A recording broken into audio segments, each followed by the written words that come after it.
Presenting life of पाई। इस कहानी की शुरुआत में ये दिखाते हैं कि इरफान खान कनाडा में रहते हैं और उनका नाम है पाई पटेल। और उनसे वहां पर मिलने एक राइटर आता है जो पिछले 2 सालों से किताब लिख रहा था। और 2 सालों की मेहनत के बाद उसने पाया कि वो कुछ भी नहीं लिख पाया, उसने सब कुछ फाड़ के फेंक दिया। और अब इरफान खान के अंकल ने इस राइटर को इरफान खान के पास भेजा और ये कहा है कि इरफान खान के पास एक बहुत ही दिलचस्प कहानी है और उस कहानी को सुनने के बाद तुम्हें ईश्वर पे भी विश्वास हो जाएगा। इरफान खान बोलते हैं कि ये तो मैं नहीं कह सकता कि तुम्हें ईश्वर पे विश्वास होगा कि नहीं, लेकिन मैं तुम्हें अपनी कहानी सुना सकता हूं। वैसे मैंने रिचर्ड पाकर के बारे में कई सालों से बात नहीं की। और इसके बाद पूरी कहानी फ्लैशबैक में चली जाती है और ये दिखाते हैं कि अभी इरफान खान बहुत छोटे हैं और उनका नाम होता है पिसिन पटेल, यानी कि PISCINE पिसिन।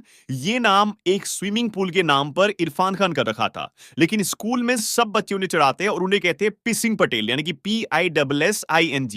पिसिंग मतलब होता है टॉयलेट करना। और इस बात से परेशान होकर इरफान खान बचपन में अपना नाम पिसिन से पाई रख देते हैं और अब वो इसी नाम से जाने जाते हैं। पाई बचपन में पौंडीचेरी रहते थे और उनका जन्म एक हिंदू फैमिली में हुआ था। लेकिन पाई ईश्वर से बहुत प्यार करते थे, इसलिए वो सभी धर्मों को मानते थे, क्रिश्चियनिटी, इस्लाम, हिंदू, सबको। पाई चर्च भी जाता, नमाज भी पढ़ता और ईश्वर की आराधना भी करता। और इन सब चीजों में पाई की मां उसे हमेशा सपोर्ट करती। वो कहती कि ये अपने सवालों के जवाब ढूंढ रहे हैं और इसको इसके जवाब जरूर मिलेंगे। हालांकि इस चीज में पाई के पिता उसे सपोर्ट नहीं करते, बल्कि वो उन्हें ये समझाते हैं कि धर्म अंधकार है और इसमें कुछ नहीं रखा।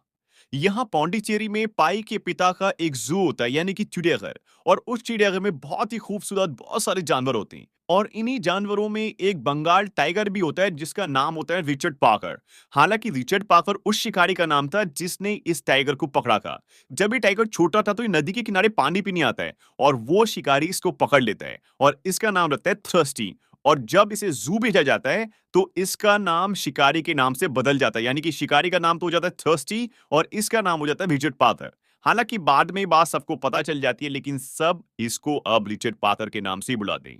पाई जब 12 साल का होता है तो वो रिचर्ड पाकर को अपने हाथ से मांस का टुकड़ा खिलाना चाहता है और रिचर्ड पाकर भी खाने वाला होता है कि तभी उसके पिताजी आ जाते हैं और उसे बहुत डांटते हैं और उसे सबक सिखाने के लिए वो रिचर्ड पाकर के केज के बाहर एक बकरी के बच्चे को बांध देते हैं और तभी रिचर्ड पाकर आता है और उसे बड़ी बेरहमी से मारता है।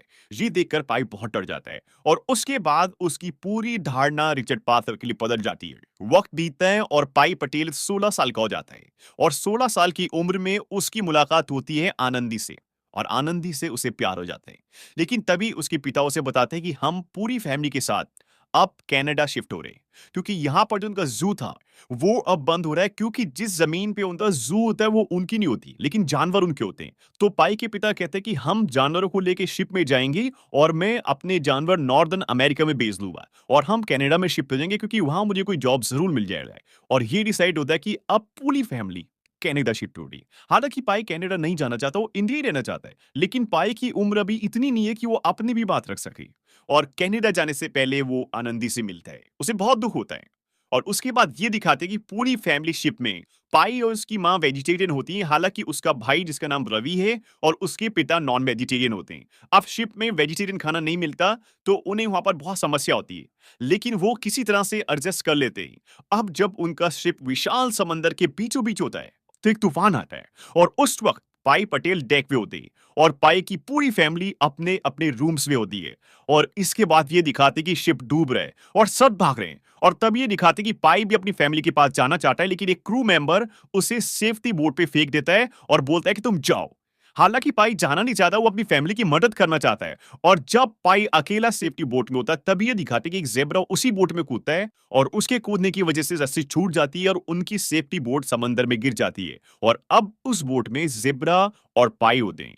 तूफान बहुत तेज होता है और समंदर की लहरें बहुत ऊंची ऊंची होती है। तभी पाई देखता है कि समंदर में कोई तैर रहा है और उसे लगता है कि वो कोई इंसान है और वो उसे बचाने के लिए एक ट्यूब फेंकता है ताकि उसे खींचकर बोट पे ले आए। और जब उसके पास वो चीज आती है तो वो देखता है कि वो रिचर्ड पाकर होता है, यानी कि वो बंगाल टाइगर। पाई कोशिश करता है कि वो बोट पे ना आए, लेकिन समंदर की लहरें बहुत ऊंची होती है जिसकी सपोर्ट से वो बोट में आ जाता है और पाई बोट से नीचे कूद जाता है। लेकिन पाई के पास कोई ऑप्शन नहीं होता और उसे दोबारा बोट में आना पड़ता है। है और जब जब वो बोट पे आता है तो वो देखता है कि वहां पर रिचर्ड पार्कर नहीं होता, वहां पर सिर्फ जिब्रा होता है और जिब्रा अपनी जगह से नहीं हिल सकता क्योंकि जब वो बोट पे कूदा था तो उसका पैर टूट जाता है और वो एक जगह लेटा होता है। इसके बाद ये दिखाते हैं कि सुबह हो जाती है और तूफान थम जाता है, लेकिन बोट के अंदर पानी भर चुका है जिसे पाई बाल्टी से निकाल के बाहर फेंकता है और जब वो पानी फेंक रहा होता है तभी वहां से एक हाइना आता है जो अंदर छुपा होता है। दरअसल वहां पर एक टेंट